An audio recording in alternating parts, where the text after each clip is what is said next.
Hello, my name is Derek Kelly and I'm the CEO of Hilltop Finance. We're here again today to speak to James Igoe, who's the investment manager from Redmayne Bentley, to discuss how the markets performed over the last 3 months and how he predicts the markets are going to perform over the coming 3 months. It's April 2022, so the period we're going to focus in on at the beginning is the period from January to March 2022. James, good to see you again. You too, Derek. So it's been a turbulent time over the last couple of months. When we spoke last time, obviously the war in Ukraine had just started, but we're now 2 months in and that war's continuing. So our hearts continue to go out to those who are affected. How's the market reacting? Yeah, so it's we touched on a couple of themes last time, and those themes have really persisted. You're right to point out, kind of the impact of the conflict has not gone away. Equally, all our sympathies go out to everyone on the ground. First and foremost, it's a human tragedy, which we acknowledge. From a markets perspective, one of the things that we kind of think about is historically how the market has performed through different conflicts, and what we would talk about is kind of the first Iraq invasion and the second Iraq invasion, sort of during the last 30 years, as examples of how the market has responded to a conflict like the insurgency that we're seeing in the Ukraine at the moment. What you typically get is that the market sells off sharply with all of the uncertainty surrounding a potential conflict and invasion like we saw. And within 6 to 12 months, the market typically outperforms its starting point. And that's historically one of the things that we kind of think about at times like this. So that's really relevant in terms of kind of what we've been doing within the markets in the first quarter. And a lot of that is to underpin our conviction around the things that we like, which I'll go on to talk a little bit more about. The other thing not to kind of pass over too quickly is sort of inflation, which people will be reading about, seeing on the news, and ultimately feeling. What the market tries to do in periods where inflation is coming through is to position for what type of investments you ought to be in that type of environment. And the reason that the market is so volatile is because there's still uncertainty about whether inflation is going to be with us for a long time, for a short time, the level of that inflation, how we're going to be dealing with it as the Bank of England, the US Federal Reserve, etc.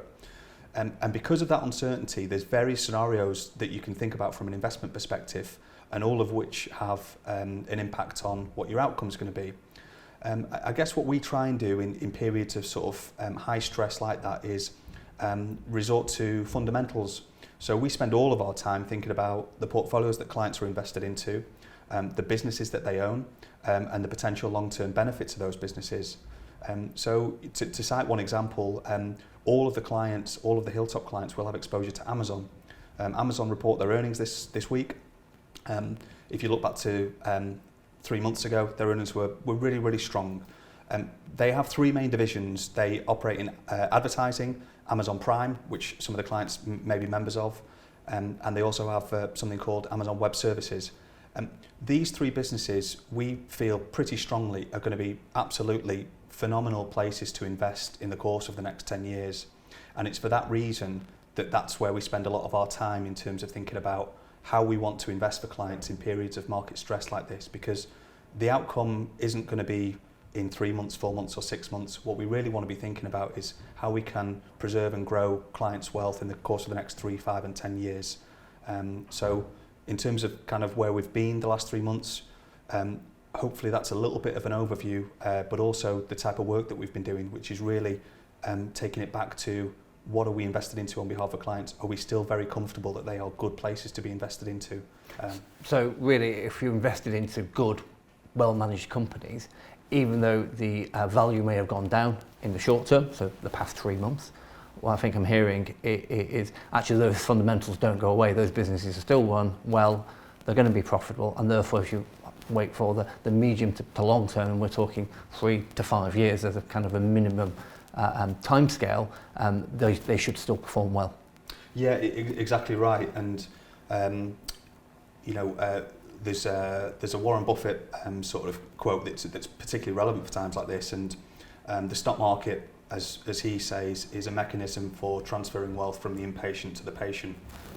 It feels a little bit like that at the moment, because I firmly believe that looking back on this in 2 or 3 years' time, we'll look at the benefits of these businesses and, you know, kind of wonder why they performed the way that they did during these times. And really what we want to do with the experience we've got as a team is make sure that we've got the fortitude to stay with those businesses during times of market stress. Okay, that was the easy part. Look, what happened? More difficult is what's going to happen. So a lot's going on. We're in April when we're filming this. So what's going on? We've just had a French election where Macron's gone in for a second term, which is quite unprecedented for a sitting French president.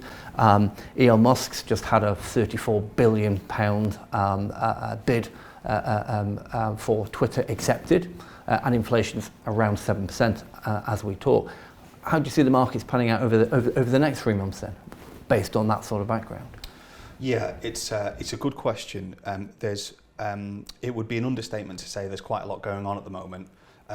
Included in that is Elon Musk, both within the Twitter bid and also his sort of role as Tesla chief exec. They are two sort of formidable businesses that are going to sort of have quite an influence in the way that we live, you know, in the course of the next 5 or 10 years. The French election was more pivotal than some people might think, actually. You know, kind of the stability of Macron staying in power, it's unprecedented, as you've said. That's the least that Europe needs with everything. It keeps Europe together, doesn't it? It's one of the firm foundations. I think people were worried that if Macron didn't stay in power, although we're not in the EU anymore, it would still have ramifications for the UK stock markets. Yeah, of course. You know, it's a big trading partner, even though we are not in the EU. That they are, you know, sort of. On the ground in sort of real terms, that they are sort of they are and will remain a close partner of the UK. So yeah, that's really relevant. The inflation piece, I think it's definitely important from the stock market perspective. But what we try and do is we want to think about businesses that can exhibit pricing power, which is really the way that you can protect yourself or insulate yourself from periods of inflation.